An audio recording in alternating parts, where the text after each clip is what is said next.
നമസ്കാരം പ്രിയമുള്ളവരെ. ഇന്നത്തെ പ്രധാന വാർത്ത എന്ന് പറയുന്നത് യമനിൽ വധശിക്ഷയ്ക്ക് വിധിക്കപ്പെട്ട നിമിഷപ്രിയയുടെ മോചനത്തിനു വേണ്ടി കൂടുതൽ ക്രിയാത്മകമായ അഥവാ ഇതുവരെ നടത്തിയിട്ടുള്ളതിൽ വെച്ച് ഏറ്റവും കൂടുതൽ വിജയസാധ്യതയുള്ള ഇടപെടലുകൾ നടക്കുന്നു എന്നതുമായി ബന്ധപ്പെട്ടാണ്.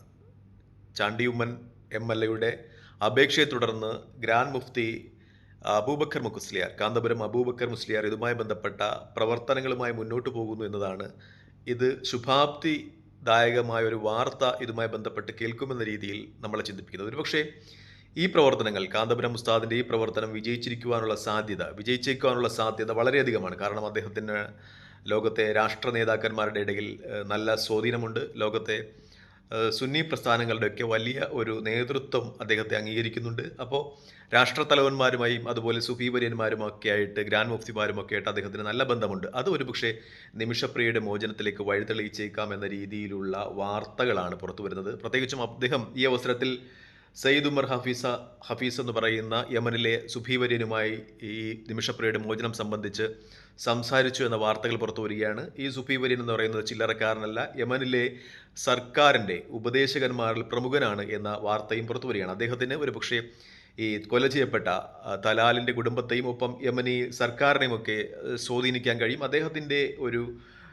ഇടപെടലുകളും നിലപാടുകളും ഒരുപക്ഷെ നിമിഷപ്രിയയുടെ മോചനത്തിലേക്ക് വഴിതെളിയിച്ചേക്കാം എന്ന രീതിയിലുള്ള ഒരു ശുഭദായകരമായ വാർത്ത നിമിഷപ്രിയയുടെ കാര്യത്തിൽ സംഭവിച്ചുകൊണ്ടിരിക്കുന്നു എന്നാണ് ഏറ്റവും പ്രധാനപ്പെട്ട വാർത്തയായി മാധ്യമങ്ങൾ ചൂണ്ടിക്കാട്ടുന്നത്. മറ്റൊന്ന്, റഹീം ഇതുപോലെ തന്നെ മറ്റൊരു കേസിൽ സൗദി അറേബ്യയിൽ ശിക്ഷിക്കപ്പെട്ടു. ഇപ്പോൾ അദ്ദേഹത്തിൻ്റെ വധശിക്ഷ ഇതുപോലെ ധനം വാങ്ങി കൊല ചെയ്യപ്പെട്ട ആളുടെ കുടുംബം കുറച്ചു കൊടുത്തിരിക്കുകയാണ്. അദ്ദേഹത്തിന് ഇപ്പോൾ 20 വർഷം തടവായി മാറ്റിയിരിക്കുകയാണ്.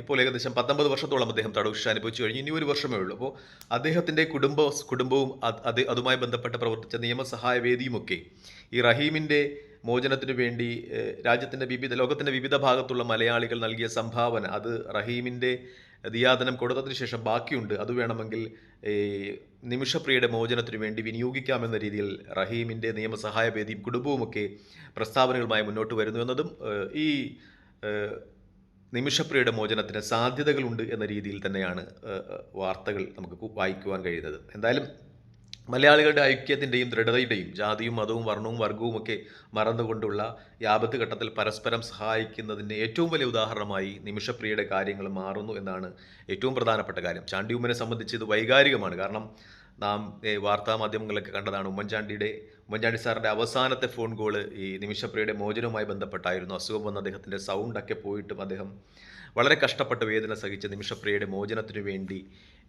ആളുകളുമായി ബന്ധപ്പെട്ട് ഫോണിൽ വിളിച്ച് സംസാരിക്കുന്നതൊക്കെ നമ്മൾ കണ്ടതാണ്. അപ്പോൾ ചാണ്ടി ഉമ്മനെ സംബന്ധിച്ച് തൻ്റെ പിതാവിൻ്റെ അവസാന ആഗ്രഹങ്ങളിലൊന്നായിരുന്നു നിമിഷപ്രിയയുടെ മോചനം. അത് യാഥാർത്ഥ്യമാക്കുകയെന്ന് അദ്ദേഹം ക്രിയാത്മകമായി തന്നെ ഇപ്പോൾ കാന്തപുരം അബൂബക്കർ മുസ്ലിയാരെ കൊണ്ട് ഈ പ്രശ്നങ്ങൾ ഇടപെടിപ്പിക്കുന്നു എന്നത് ഈ പ്രശ്നം ഒരുപക്ഷെ നിമിഷപ്രിയയുടെ മോചനത്തിലേക്ക് വഴിതെളിച്ചേക്കാമെന്ന രീതിയിലുള്ള ചില ശുഭാപ്തിദായകമായ ചിന്തകൾ നമ്മളിൽ നടത്തുന്നു. പക്ഷേ ഏറ്റവും പ്രധാനപ്പെട്ട കാര്യങ്ങൾ ഒന്ന് എന്ന് വെച്ചാൽ, ഈ തലാലിൻ്റെ കുടുംബം ദിയാദനം സ്വീകരിക്കുന്നതിന് തയ്യാറാകുന്നില്ല എന്നതുമായി ബന്ധപ്പെട്ടാണ്. നേരത്തെ റഹീമിൻ്റെ കാര്യത്തിലാണെങ്കിൽ കൊല ചെയ്യപ്പെട്ട ആളുടെ കുടുംബം അത് സ്വീകരിച്ച് റഹീമിന് മാപ്പ് കൊടുക്കുവാൻ തയ്യാറായിരുന്നു. പക്ഷേ ഇപ്പോൾ ഇവിടെ അതുണ്ടാകുന്നില്ല എന്നതാണ് ഏറ്റവും പ്രധാനപ്പെട്ട വസ്തുത. ഒരുപക്ഷെ ഈ അബൂബക്കർ മുസ്ലിയാരുടെ സുഹൃത്തായ സുഫി വര്യൻ ഒരുപക്ഷെ ആ കുടുംബത്തെ കൊണ്ട് തങ്ങളുടെ നിലപാടുകളിൽ നിന്ന് മാറ്റം ഉണ്ടാക്കുവാൻ തക്കവിധം ഇടപെടുവാൻ കഴിയുമെന്ന ഒരു ശുഭാപ്തി വിശ്വാസം മാധ്യമങ്ങളൊക്കെ വെച്ച് പ്രകടിപ്പിക്കുന്നുണ്ട്.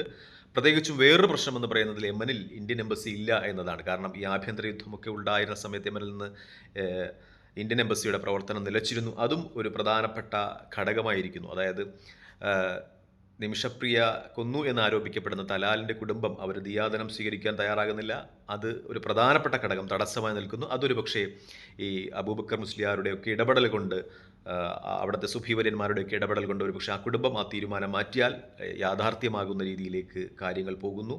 എംബസിയുടെ പ്രവർത്തനവും അവിടെ ഇല്ലാത്തത് ഇതിനൊരു തടസ്സമായി നിൽക്കുന്നു. എന്തായാലും എല്ലാ തരണങ്ങളും അതിജീവിച്ചുകൊണ്ട് നിമിഷപ്രിയയുടെ മോചനം സാധ്യമാകട്ടെ എന്ന് പ്രാർത്ഥിച്ചുകൊണ്ട് തൽക്കാലം ഈ വീഡിയോയുടെ വാങ്ങുന്നു. മറ്റൊരു വീഡിയോയുമായി കാണുന്നവരെ നന്ദി, നമസ്കാരം, ജയ് ഹിന്ദ്. വീഡിയോ ഇഷ്ടപ്പെട്ടെങ്കിൽ ലൈക്ക് ചെയ്യുക, ഷെയർ ചെയ്യുക, കമൻറ്റ് ചെയ്യുക. മറ്റൊരു വീഡിയോയുമായി കാണുന്നവരെ ജയ് ഹിന്ദ്.